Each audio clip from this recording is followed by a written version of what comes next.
Honorable brothers and sisters, today I would like to do a very short eulogy of a very pious scholar who passed away this morning in Morocco. The scholar name was Sheikh al-Murabbi al-Da'iya Sheikh Bashir al-Yunusi. He died in Casablanca this morning, and I met him a few times here in India in one of my visits, and that is the reason why I know him personally as well. But the Sheikh he died at the age of 83. So 83 years of effort. A lot of people, they don't know him. The reason why they don't know him, because, as I said to you, he's not on social networks. He doesn't have YouTube videos. He doesn't have a Facebook account. He doesn't have Twitter. He has done the work of da'wah the traditional way. Ma'an nas, minan nas, from the people and with the people. And that is the reason why a lot of people don't know. So he's not recording himself and stuff like that. So this person particularly, I know a little bit about him. So one of the things I would like to say, like, he was born in 1940. So I'm taking you all the way back 83 years ago. I wasn't even there, So he was born in 1940. And so the situation when he was born in Morocco at that time was very difficult time in 1940. Many of the brothers from Morocco, they will know, because a lot of political tension was very high. They just got out of colonization, and a lot has happened in Morocco at that time. So, but the Sheikh was very lucky, because when he was born, he was the son of a imam, a faqih, a jurist. So mashallah, he was protected, going into the wrong path, because of he was born in a religious family, Sheikh Bashir al-Yunusi. And then, like everybody else, he went to the Kuttab, the local maktab there in Qasr al-Kabir area. Qasr al-Kabir is a city in Morocco, for those of you who don't know. It's about 170 kilometers from the capital city of Rabat. 170 kilometers roughly. Anyway, so Sheikh was born in that area, and he memorized the Quran at a young age, learned the elementary like Arabic language, the balagha, the nahw and the sarf, morphology, syntax, the language, all of that from his father and the local schools. And then he went one of the oldest leading Islamic seminaries of the whole world, called Jamia al-Qarawiyyin. So he went there and he studied in Jamia al-Qarawiyyin, and mashallah, he graduated from there, and he met a very knowledgeable muhaddith there called Sheikh Abdullah Siddiq al-Ghumari. That was one of his teachers.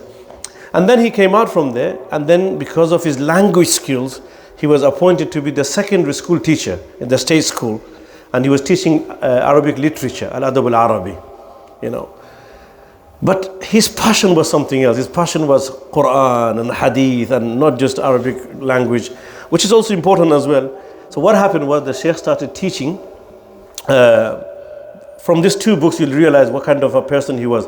At the age of 23, 24, 25, in his free time in the masjid, he used to teach a book called Tamheed, which was a commentary for the Muwatta of Imam Malik rahimahullah ta'ala. Very difficult. Tamheed for Ibn Abdul Bar, he was teaching. Another book which is called Al-Muhalla of Ibn Hazm. And Muhalla, by the way, is like the encyclopedia of the fiqh. In this book you'll find opinion of traditional scholars, like of the 1st and 2nd centuries, very rare opinions, etc. It's a book that only specialists should read. And he was teaching that book as well, Al-Muhalla, in his masjid as well. But the Sheikh, when he was 25, 26, for him to have this worries and concern, a worry and concern came into his mind that he doesn't want to just teach the people that come into the masjid. Because the people who really practicing, they are the one who come to the masjid. But what about the people outside, in the village, far away? What about them? Nobody goes to the village. Nobody's talking about their salah. Nobody's talking about their ibadat. Nobody's thinking about them. So we know what happened? He used to go there and give da'wah like this. And then what happened? He met some of the brothers who do the work of da'wah and tabligh. And he joined them. And and he had a lot of questions, because at the age of 25, you could have a lot of questions. So he done his research and etc., asked him a lot of questions, and when he found contentment in the answers, he joined them. And then in 1968, he gave up all the teaching post. And then from 1968 till this morning he passed away, he dedicated all his life just doing the work of da'wah. And let me tell you, you could ask any of the brothers from Morocco, they'll tell you as well. And anybody from Algeria or any other countries. To do any work of da'wah in Muslim countries is very difficult. Let's just put it this, very, very difficult. All eyes on you, a lot of interrogation will happen, a lot of questioning will happen, etc. So the Sheikh said that my motto, my policy is this, that I don't want to get in, I'm not interested in politics. I've got nothing to do with politics. I'm interested in bringing people to the Masjid of Allah, making them better, shaping them better, to be the better creation of Allah subhanahu wa ta'ala, creating the sila, the connection with Allah azza wa jal. It's more about akhirah and the hereafter. That's what I want. I don't want anything. So alhamdulillah, because of this, he was, his work actually progressed. And the people that he worked on, whether you agree with Tabligh Jamaat or not, I want to tell you one thing here. The life of the people that he changed are movie stars, drug dealers. He used to go to clubs and tourist areas and bring those people to the masjid. That is not easy thing to do. Only if you have ikhlas and sincerity you could do that. Okay? Sports people, their life change. Movie stars, sports people, drug dealers, and many, many youth I'm talking about. These are the top people, even people from the royal families, these kind of people that he has touched and changed their lives, made them better as well. He accepted no money from anybody. Everything that he's done it with his own blood and sweat and and effort. And many, many days he said that I went many, many days hungry and etc. But alhamdulillah, Allah looked after me. And then in 1987, because of his ikhlas and sincerity, he was made the Amir of the entire country of the da'wah work in Morocco. From 1987 till and as I said to you this morning, that the Shaykh passed away, rahimahullah ta'ala.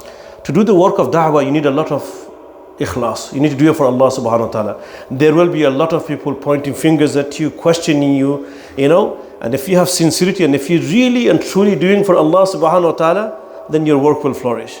Today the Shaykh passed away. Like I said to you, there is no media coverage because he wasn't interested in media. He was more interested in people. People remembered him. There was a big janazah salah today in Al-Qasr al-Kabir. And the masjid where he used to lead salah, 5 times salah, this is the masjid they done his janazah prayer, and everybody was crying and talking about him. And many, many people are rich people now, and many people are famous people in the country. They were always saying that he took me out of a club, he took me out from a street, he picked me up from that road. And these are the people's life that he has changed. So he leaves behind an amazing legacy, the legacy of da'wah for the sake of Allah subhanahu wa ta'ala. And people, as I said to you, will remember him with beautiful words like that. The reminder to me and you is this: we will pass away as well.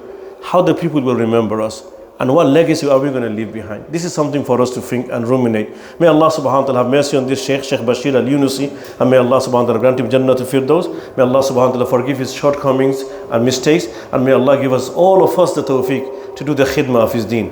Ameen. Barakallahu fikum.